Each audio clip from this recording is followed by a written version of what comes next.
بالحق بشيرا ونذيرا وداعيا إلى الله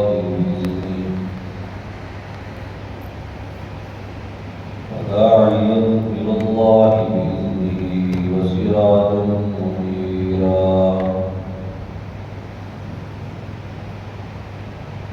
أما بعد فأعوذ بالله من الشيطان الرجيم.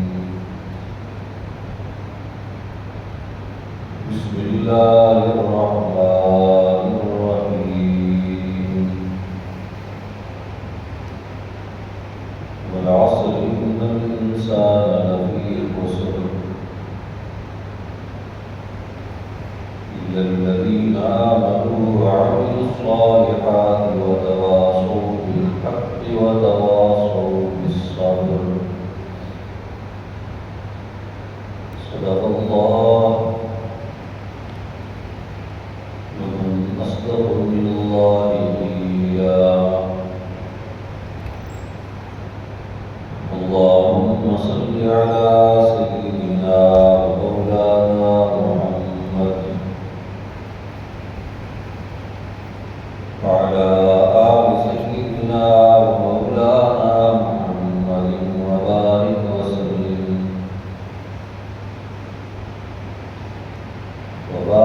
وسلم ثم صل عليه.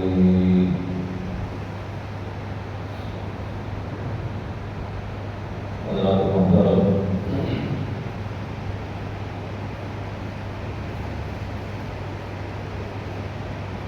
سورہ عصر کی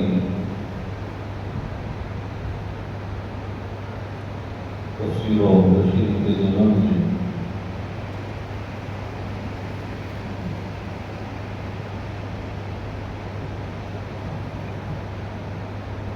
آپ حضرات کے سامنے یہ بات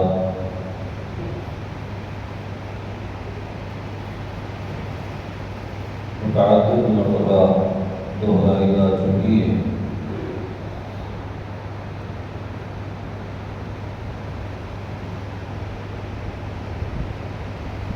کہ قرآن پاک کی مختصر ترین صورت ہونے کے باوجود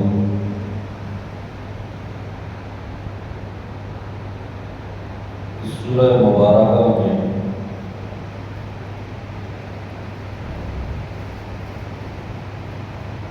پورے دین کا خلاصہ اور نچوڑ بیان کر دیا گیا ہے.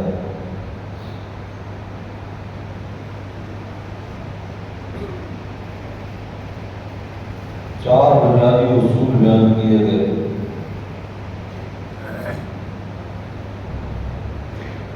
کہ جن پر عمل کرنے کے ساتھ انسان اس جہان میں کامیاب ہو سکتا ہے کہ جس جہان میں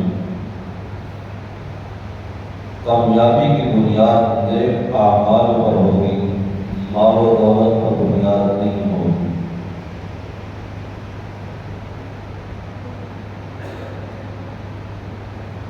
ایمان ہے، اعمال صالحہ ہیں، حق بات کی وصیت و تلقین ہے،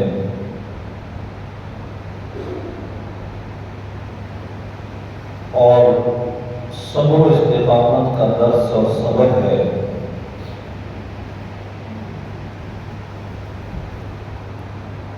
تیسرے نمبر پہ جس چیز کو بیان کیا گیا کہ حق بات کی تلقین کرنا،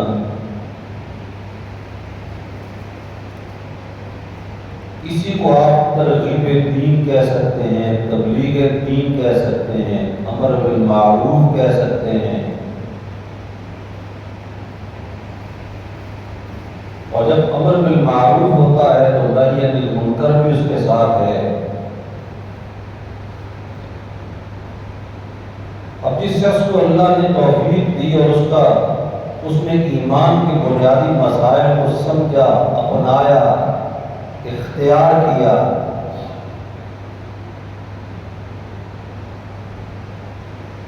دین میں جو عملی نظام عبادات کا پیش کیا گیا، انسان کو پابند بنایا گیا اس پر، اس کو بھی اس نے سمجھ لیا، اس پر عمل شروع کر دیا.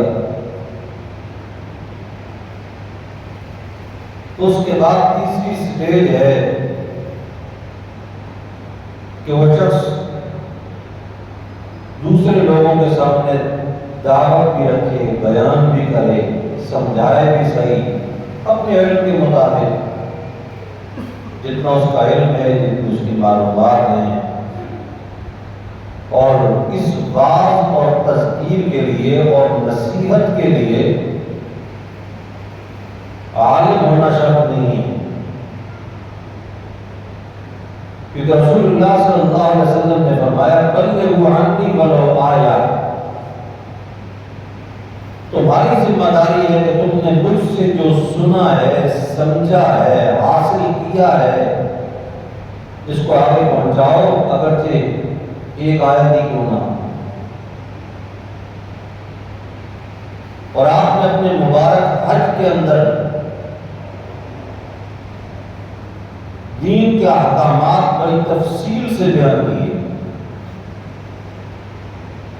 اسی حج کے موقع پر یہ آیت اتری ہے جس کے اندر دین کی کاملیت کو اللہ رب العزت نے بیان فرمایا الیوم اکملت لکم دینکم واتممت علیکم نعمتی ورضیت لکم الاسلام دینا. ہمارا دین جو آدم علیہ السلام سے چلا تھا اس دنیا میں، آج اس وقت اس دین کو کامل کر دیا گیا ہے. اب قیامت تک جو دین انسانیت کی رہنمائی کے لیے چلے گا یا چل سکتا ہے وہ صرف دین محمدی ہے، جناب محمد رسول اللہ صلی اللہ علیہ وسلم کی شریعت ہے. وہاں آپ نے فرمایا فَلْيُبَلِّغِ الشَّاهِدُ الْغَائِبَ، فَلْيُبَلِّغِ الشَّاهِدُ الْغَائِبَ. اور جو موجود ہیں ان کی یہ ذمہ داری ہے کہ غیر موجود لوگوں تک وہ اس پیغام کو پہنچائیں، دین کی بات کو پہنچائیں. لیکن جو حساس ترین معاملہ ہے کہ دین کی بات پہنچاتے ہوئے بعض اوقات ایک جذبہ رکھنے والے شخص، نیک نیتی کے ساتھ دین کا کام کرنے والے شخص کو شیطان کسی اور چکر میں ڈال دیتا ہے کہ جس کی بنیاد پہ دوسرے کا فائدہ کرنا تو اپنی جگہ رہا، وہ اپنا نقصان کر بیٹھتا ہے. اس لیے دین اسلام میں بات کرنے کے اصول بیان کیے گئے کہ اگر کسی کے سامنے حق کی بات کو رکھنا ہے، دین بیان کرنا ہے، تو دین اہمیت والی چیز ہے. خود بیان کرنے والے کے ذہن میں اس کی اہمیت ہونی چاہیے، پتہ ہونا چاہیے کہ میں کیا بیان کر رہا ہوں، موقع کیسا ہے، آدمی کس قسم کا ہے، انداز گفتگو کیسا مناسب ہوگا اس کے ساتھ، اس کو سیدھے کوئی ٹھوک لفظوں کے اندر سخت لہجے میں بات کرنی ہے یا اس کے لیے کوئی تبدیل بنانی پڑے گی، کوئی گفتگو کا عنوان تلاش کرنا پڑے گا، کوئی بات کا بہانہ تلاش کرنا پڑے گا. یہ دین اسلام جو ہے اسی کو کہتا ہے ادعو الی سبیل ربک بالحکمت والموعظۃ الحسنہ. فرمایا اپنے رب کے راستے کی طرف بلاؤ، بالحکمت، حکمت کے ساتھ بلاؤ، اور موعظہ حسنہ کے ذریعے سے بلاؤ. یعنی تمہارا گفتگو کا انداز بھی شائستہ مہذب انداز ہونا چاہیے گفتگو کا. یہ جو تبلیغ کا لفظ ہے نا، لفظ تبلیغ یہ بلاغت سے ہے، بلاغتاً عربی زبان میں. اور بلاغت عربی زبان میں کہا جاتا ہے بات کو موقع محل کے مطابق کرنا، اس کا نام بلاغت ہے. اگر موقع نہیں مناسب تو کوئی حرج نہیں، آپ انتظار کریں. کم از کم یہ نہ ہو کہ آپ کی وہ گفتگو جو ہے اس موقع کی مناسبت سے کہیں دین کی توہین کا ذریعہ نہ بنے. یا پھر وہ شخص جو فسق و فجور میں مبتلا ہے لیکن مسلمان ہے، بے وقت گفتگو کرنے کی وجہ سے وہ شخص فسق و فجور سے اگلے درجے تک نہ پہنچ جائے کہ تمہاری بات کا، دین کی بات کا انکار کر کے، دین کی توہین کر کے وہ فاسق فاجر کی وجہ کہیں کافر ہی نہ ہو جائے۔ اس لیے موقع پار بھی دیکھنا چاہیے، اسی کو کہتے ہیں کہ ہمدردی بھی ہو۔ اور میں کہ وجہ کے مقبل لطی اکثر کہ کبھی کبھی بات کرتے ہوئے کبھی باس مباحثے کی کیفیت بھی آ جاتی ہے، اور میں جب باس مباحثے کی کیفیت بھی آئے تو تمہاری ذمہ داری یہ ہے کہ تمہاری زبان ناشائستہ نہیں ہونی چاہیے، تمہارا لہجہ ناشائستہ نہیں ہونا چاہیے۔ بھلے سامنے والا آپ کو جذباتی کرتا رہے، اشتعال دلاتا رہے، گالم گلوچ کرتا رہے، لیکن تمہارا انداز شائستہ ہونا چاہیے، ہمدردی کا جذبہ ہونا چاہیے۔ اور پھر اس کے بعد یہ ہے کہ جو شخص خود اس میدان میں قدم رکھتا ہے اس کے بعد کوئی نہ کوئی معلومات بھی تو ہونی چاہیے، کوئی نہ کوئی ذخیرہ اس کے پاس اس موضوع کے مطابق ہونا چاہیے۔ لا تقف ما لیس لک بہ علم، قرآن یہ اصول بیان کرتا ہے کہ جس کا علم نہیں اس کے پیچھے پڑنے کی ضرورت ہے۔ لیکن ہمارے یہاں تو بعض اوقات یہ شوق بھی پورے کیے جاتے ہیں۔ اللہ معاف فرمائے، ایک شخص 5 وقت کی فرض نمازوں کی پابندی نہیں کرتا اور پیچیدہ علمی مسائل کے اندر وہ علماء سے بھی آگے نکلنے کی کوشش کرتا ہے۔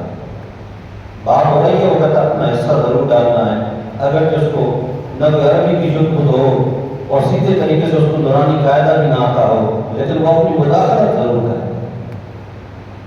وہ لوگ کہتے ہیں نا کہ پاکستان کے اندر یہ ورائٹی بڑی آسانی سے مل جاتی ہے کہ ہر شخص ڈاکٹر اور طبیب بھی اور ہر شخص عالم اور مفتی بھی۔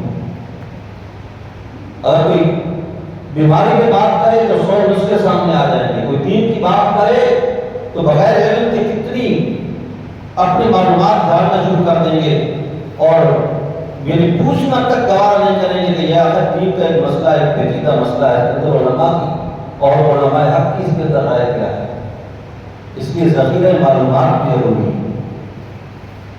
ایک سیدھی سیدھی بات ہے، نماز کی ترغیب دینا، روزے کی ترغیب دینا، غیبت سے بچو، حرام سے بچو، سود سے بچو، دھوکہ دہی سے بچو، ناپ تول میں کمی سے بچو، اور معاشرے میں پڑوسیوں کے حقوق کا خیال رکھو، کمزور اپاہج لوگوں کا خیال رکھو، چھوٹوں پر شفقت کرو، بڑوں کی عزت کرو۔ اور یہ ایسی چیزیں ہیں جن کے لیے کوئی لمبی چوڑی معلومات اور ان چیزوں کی ضرورت نہیں، اس کے لیے ترغیب بھی کافی ہے۔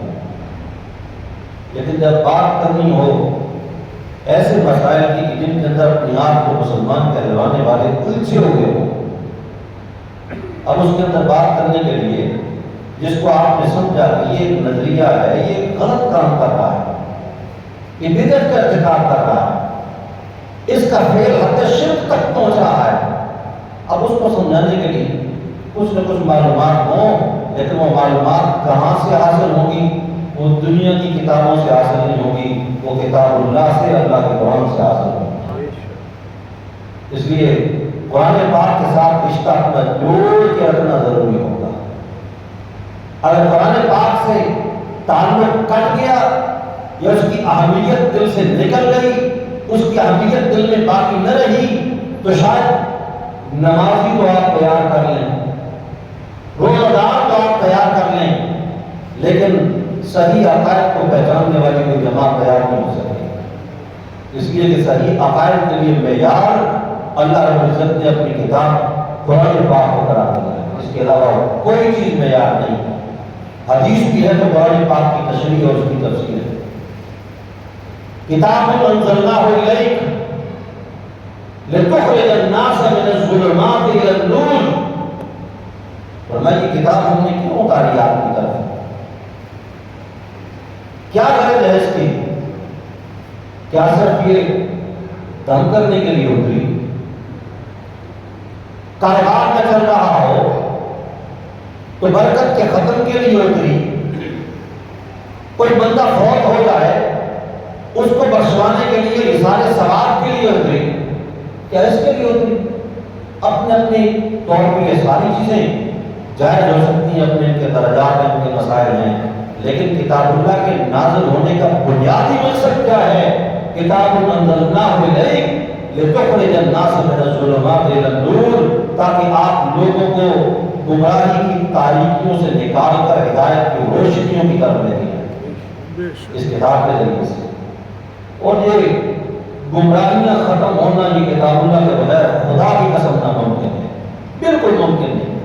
کسی شخص کو یہ غلط فہمی ہو یا خوش فہمی ہو کہ وہ یہ سمجھے کہ میں قرآن پاک کا نہ ترجمہ پڑھنے کی کوشش کروں، نہ ترجمہ سننے کی کوشش کروں، نہ قرآن پاک کے درس میں شریک ہونے کی کوشش کروں، اور اس سے کٹ کے میں چلتا ہوں کہ قرآن میرے لیے نہیں ہے، قرآن مولوی کے لیے ہے، تو وہ شخص لوگوں کو گمراہی سے بچا نہیں سکتا، بلکہ رسول اللہ صلی اللہ علیہ وسلم کی اپنی حدیث ہے، ایک روایت ہے کہ جس کے اندر اس قسم کے اشارات ملتے ہیں کہ بعض اوقات اس قسم کا شخص جو کتاب اللہ کو پشت دکھانے لگتا ہے اس قسم کے مواقع پر وہ خود ہدایت سے معروم ہو کر مرتا ہے۔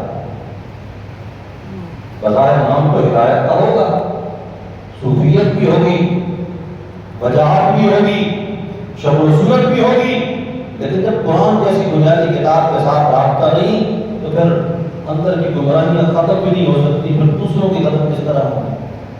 اس لیے میرے بھائی انتہائی قابل توجہ بات یہ ہے کہ بعض اوقات چھوٹے چھوٹے اختلافات کی بنیاد پر انسان دین کی بنیادوں کے ساتھ بھی ان سے بھی دوری کرنے لگتا ہے۔ قرآن تو دین کی بنیاد ہے۔ سنن ترمذی میں یہ روایت موجود ہے، مشکات میں موجود ہے، دارقطنی وغیرہ اور بھی حدیث کی کتابوں میں کہ حضرت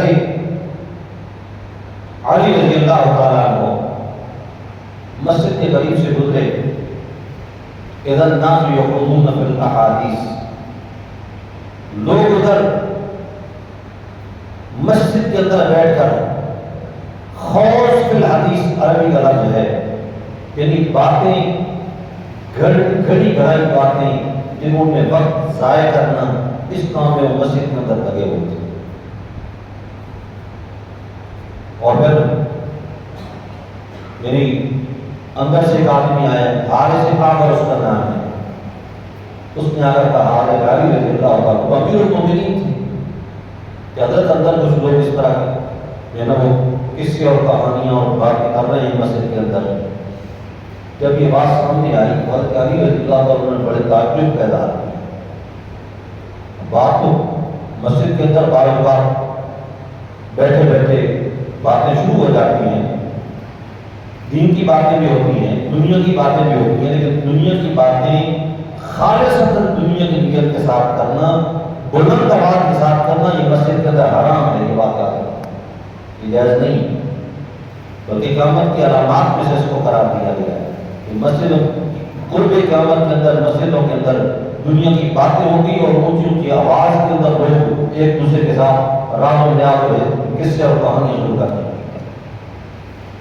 اب وہاں پر جو بات ہو رہی تھی وہ کوئی کہانیاں ہیں یا کوئی حالات ہیں یا واقعات ہیں، یہ تبصرے ہیں۔ حضرت علی رضی اللہ تعالیٰ نے تعجب پیدا کیا، میں اوقات فعال ہوا، کیا واقعی ایسا ہے؟ انہوں نے اسی طرح کیا ہے؟ ان کا ہاں امیر المومنین میں دیکھ کے آیا ہوں، لیکن آپ کو تعجب کیوں ہوتا ہے؟ آپ کو پریشان ہو گئی یہ بات سن کر؟ میں نے آ کر آپ تک خبر تو پہنچائی، لیکن آپ اور زیادہ بڑی بےتابی کا اظہار کر رہے ہیں، پریشانی کا اظہار کر رہے ہیں۔ تو فرمایا کہ مجھے رسول اللہ صلی اللہ علیہ وسلم نے فرمایا تھا انہا ستکون فتنۃ، اور میں قرب قیامت کی فتنوں میں سے ایک فتنہ یہ بھی ہے کہ مسجدوں کے اندر قصے اور کہانیاں شروع ہو جائیں گی۔ اب یہ فتنہ ہوگا قرب قیامت کے اندر، نہ ادھر کا پتہ نہ ادھر کا پتہ، نہ اس کا آغاز نہ کوئی اختتام، من گھڑت قسم کی کرامتیں، پھر اس کے اوپر اخذ کیے گئے نتائج کہ جس کی بنیاد پر اللہ کی رحمت سے دور کرنے کا بربرا، وہ جی فلاں نے بیڑا کاٹ دیا تھا اور فلاں نے بیڑا غرق کر دیا تھا، بس یہ اس قسم کی کہانی۔ بڑا تعجب ہوا اور یہ کہا کہ اتنا ستکون فتنہ دو۔ اب فتنہ کا لفظ جناب رسول اللہ کی زبان سے نکلا صلی اللہ علیہ وسلم۔ سننے والے بھی بنو ہاشم کے فرد ہیں حضرت علی، جو عربی زبان میں سب سے بڑے ماہر قبیلہ شمار ہوتا ہے۔ تو فتنہ تو ایسی چیز ہے کہ جس کے اندر ہر خاص عمر مبتلا ہو جاتا ہے۔ کہتے ہیں جب میں نے اللہ کا رسول صلی اللہ علیہ وسلم سے یہ سنا انہا ستکون فتنہ، کہ ایک فتنہ ہوگا، تو بڑا خوف آیا فتنہ کا لفظ سن کر کہ فتنے میں تو بڑے بڑے لوگ مبتلا ہو جاتے ہیں۔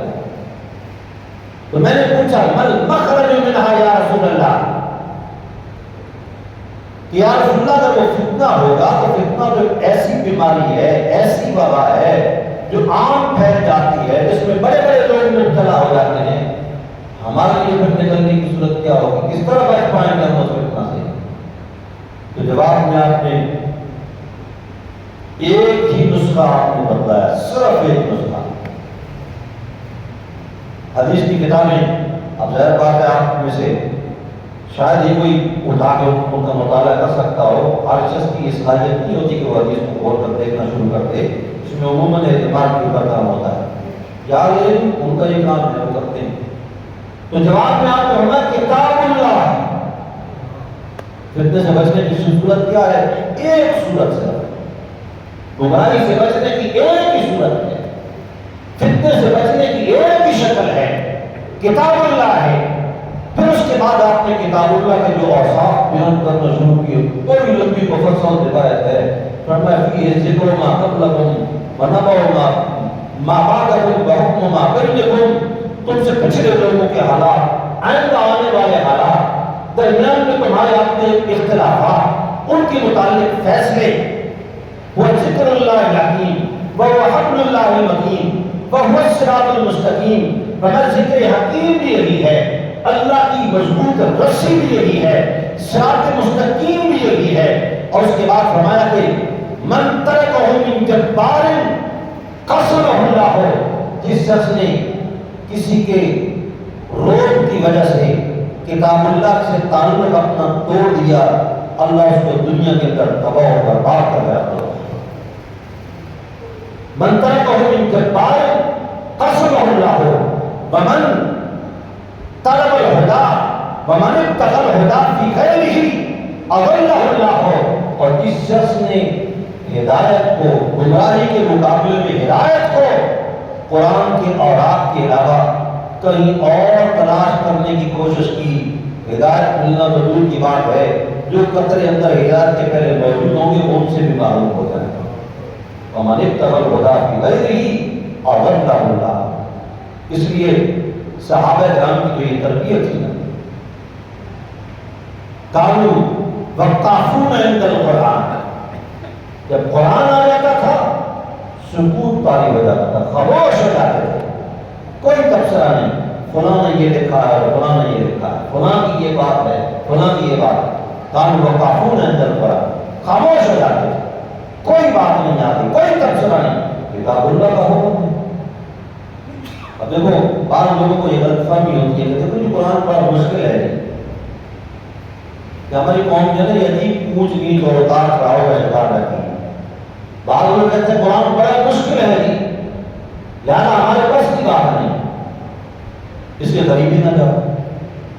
دوسرے فریق نے کہا قرآن بڑا آسان ہے جی، قرآن خود کہتا ہے لَقَدْ يَسَّرْنَا الْقُرْآنَ لِلذِّكْرِ فَهَلْ مِن مُدَّكِرٍ، لہذا مولویوں کو کوئی ضرورت نہیں، خود مجتہد بن جاؤ۔ اب یہ دونوں طرف مجازی ہے۔ بھائی قرآن اللہ رب العزت نے ہماری ہدایت کے لیے نازل کیا، اور جب کوئی چیز ہدایت کے لیے نازل ہوتی ہے تو ہر آدمی کی رسائی اور دماغ اور اپروچ کے مطابق ہوتی ہے۔ جہاں تک ہدایت کا تعلق ہے، قرآن اتنی سادہ انداز میں باتیں کرتا ہے کہ کوئی جاہل ہو، اجل ہو، گمار ہو، ایک کلاس نہ پڑھا ہو، کچھ بھی اس کو نہ آتا ہو، لیکن قرآن اس کو بھی اپنے ساتھ لے کے چلتا ہے۔ کوئی قرآن کی قریب تو آئے نا، اور اور کچھ بھی نہ ہو آخر منہ میں لقمہ تو ڈالتا ہے، کھانا تو کھاتا ہے، آسمان کو تو دیکھتا ہے، زمین کو تو دیکھتا ہے، پہاڑ کو اس کو نظر آتے ہیں، ندی نالے اور چشمے کو نظر آتے ہیں۔ اللہ فرماتے دیکھو یہ ساری چیزیں کس نے بنائی ہیں؟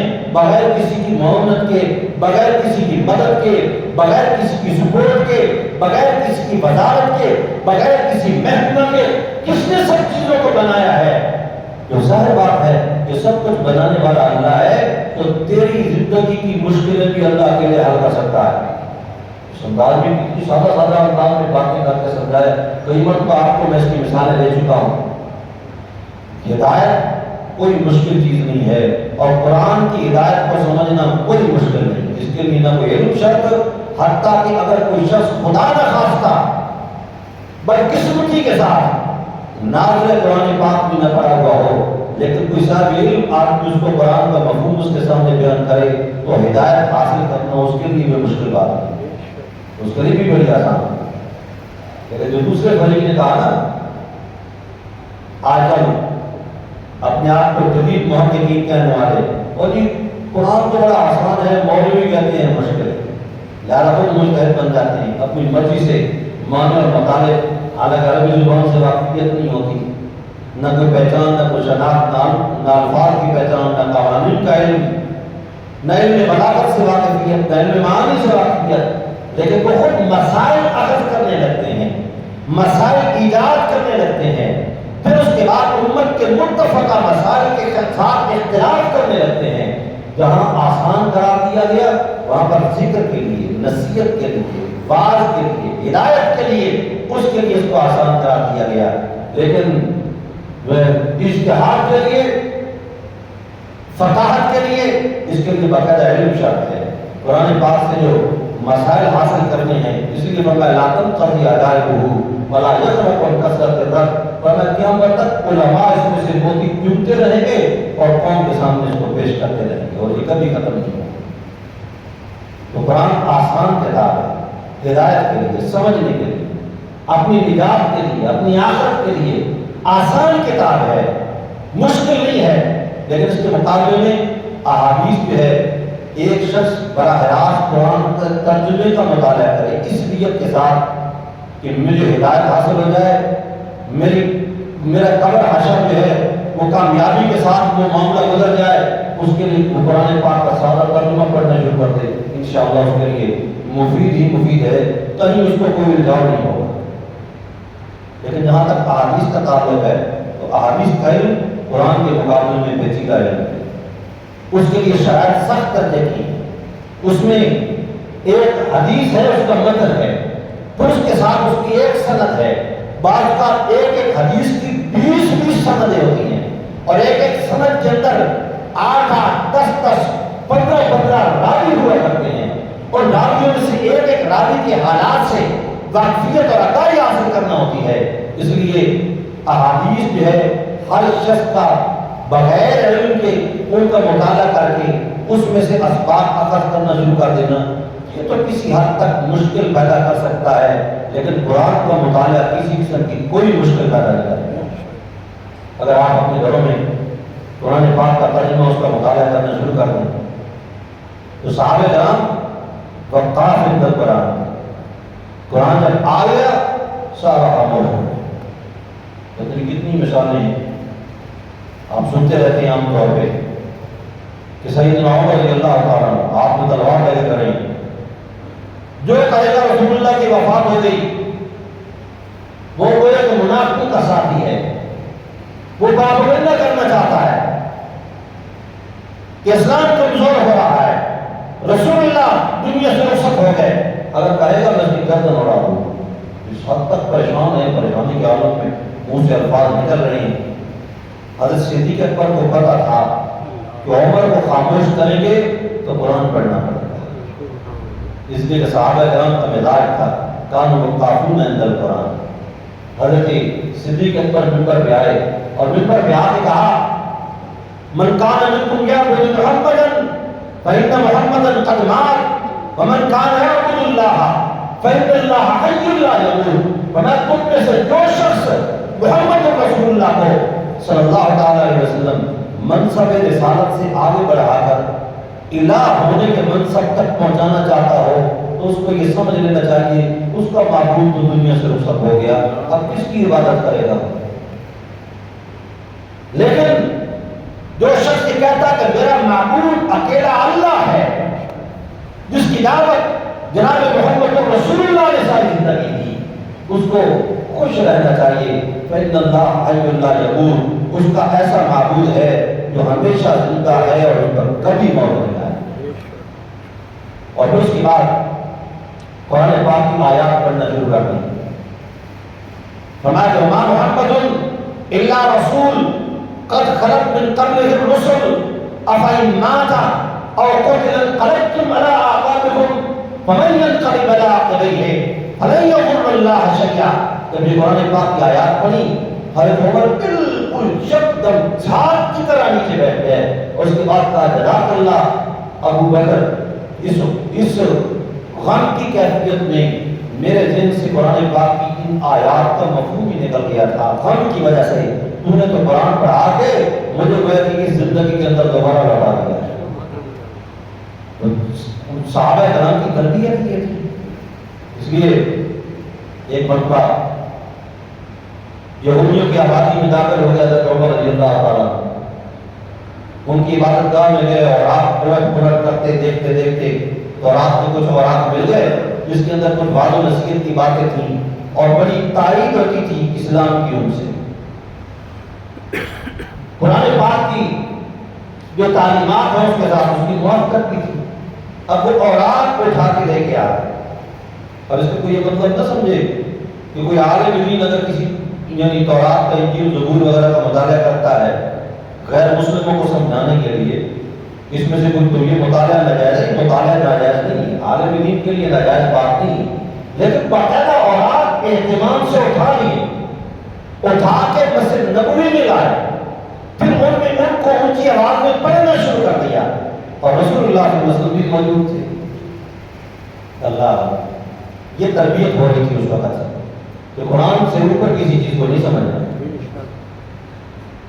وہ عورت کے سامنے ہے اور ان کی تلاوت اونچی آواز سے اوپر پڑھنا شروع کر دیا، پڑھتے جا رہے ہیں، رسول اللہ صلی اللہ علیہ وسلم کا چہرہ پر سرخ ہوتا چلا جا رہا ہے غصے کے ساتھ۔ حضرت ابو بکر رضی اللہ تعالیٰ ساتھ بیٹھے ہیں، صدیق اکبر نے کہا سکلت قومک یا عمر اما رأیت الی وجہ رسول اللہ صلی اللہ تعالیٰ علیہ وسلم۔ اور تیری ماں جو یہ گم کر یہ پیار اور غصے کا ملا جلا انداز بھائی بھائی کو کہہ دیتا ہے بعض کا، تو صحابہ کرام کہتے تھے، کبھی کبھی آپ شرکتاً اپنے صحابہ کرام کو بھی اسی طرح کے الفاظ بولتے تھے، سکلت قومک یا عمر، اور تیری ماں تجھے روئے، دیکھتا نہیں اللہ کے رسول کے چہرے کی طرف۔ حضرت عمر نے جب دیکھا رسول اللہ صلی اللہ علیہ وسلم کے چہرے انور کی طرف، یکدم وہ اوراق نیچے رکھ کے اس کے بعد گھبرا گئے، لرزہ برنداں ہو گئے، کہا رضیت باللہ ربا وبالاسلام دینا وبمحمد نبیا۔ یا رسول اللہ، یہ نہ سمجھیں کہ میں نے یہ تورات کے اوراق کو اٹھائے تو اس کے بعد میری شاید وفاداری تبدیل ہوتی ہو۔ رضیت باللہ ربا، میرا رب بھی وہی ہے، وبالاسلام دینا، میرا دین بھی دین اسلام ہے، وبمحمد نبیا، اور اس وقت میرا نبی بھی جناب محمد رسول اللہ ہے۔ یا رسول اللہ، میری کوئی وفاداری آپ کے ساتھ تبدیل نہیں ہوئی۔ آپ نے اس کے بعد فرمایا عمر یہ تورات کس پہ اتری ہے؟ کہا حضرت موسیٰ پہ۔ فرمایا لو بدا لکم موسیٰ وترکتمونی واتبعتموہ، فرمایا اگر میں جہاں بیٹھا ہوں سامنے دروازے سے حضرت موسیٰ آ جائیں، قابل تکریم پیغمبر ہے نا، عزت و شرف والے، بڑا نام ہے حضرت موسیٰ علیہ السلام کا، اور میں ادھر موجود ہوں، بالفرض سامنے سے حضرت موسیٰ علیہ السلام آ جائیں، میری تعلیمات چل رہی ہیں، میرا قرآن، میری شریعت، یہ چیزیں بیان ہو رہی ہیں، تم میری مجلس سے اٹھ جاؤ اور موسیٰ علیہ السلام کے پاس تم چلے جاؤ اس قرآن کی موجودگی میں ان سے کچھ سیکھنے کے لیے۔ فرمایا لَوْ ضَلَلْتُمْ عَنِ الْهُدَىٰ پھر ہدایت باقی نہیں رہ جائے گی، پھر تمہاری ہدایت ختم اور تمہاری گمراہی شروع ہو جائے گی۔ اس لیے تو قرآن پاک سے اوپر خدا کی قسم کوئی چیز نہیں ہے کائنات کی، اس لیے کہ اللہ کا کلام ہے، براہ راست ہدایت کے لیے ہوتا ہے، میرے اور آپ کے لیے۔ اس لیے اگر کوئی اس میدان میں قدم رکھتا ہے تو اس کو دیگر قدرت کے ساتھ ساتھ قرآن پاک کے ساتھ بھی اپنا رشتہ مضبوط کرنا پڑے گا۔ اللہ رب العزت صحیح طور پر قرآن و سنت کو سمجھنے کی، عمل کرنے کی توفیق نصیب فرمائے۔ ہمارا